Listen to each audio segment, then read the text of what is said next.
এখানে আছে x² + 7x + 6 আমি এক একটা করাচ্ছি। এর নিয়ম কি? এর নিয়ম হচ্ছে এটা কিভাবে লিখব? দাদা পিএড না হবে?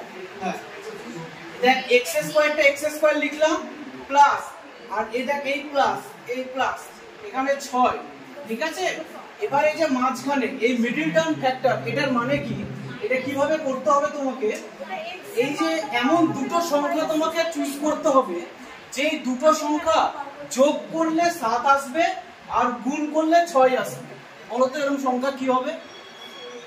যে সংখ্যা 3 + 4 7 হচ্ছে, 3 4 + 7 হচ্ছে, আর 3 দুটো সংখ্যা গুণ করলে 6 হবে আর যোগ করলে 7 হবে। 6 আর 1, তাই তো? তাহলে 6 আর 1 যোগ করলে 7 হবে, 6 আর 1 গুণ করলে 6 হবে। তাহলে এখানটায় লিখবো এইভাবে 6 + 1 6 + 1 x।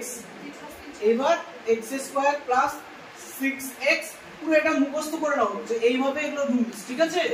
এটা বলা হয় মিডল টার্ম ফ্যাক্টর।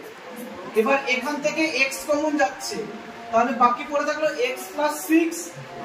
আর এবার এখান থেকে কিছু কমন যাচ্ছে না, তো আমরা 1 কমন নেব।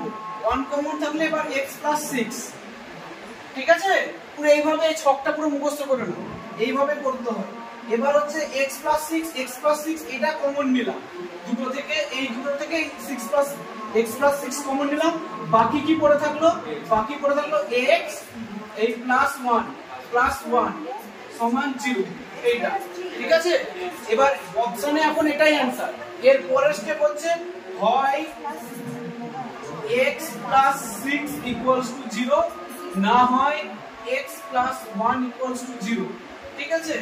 তাহলে x = কি 6টা ওইদিকে গেলে -6 হয়ে যাবে, তো আবার এইদিকে +1 আছে, -1 হয়ে যাবে। তো এইটা হচ্ছে মিডল টার্ম ফ্যাক্টরের প্রসেস, বুঝা গেছে?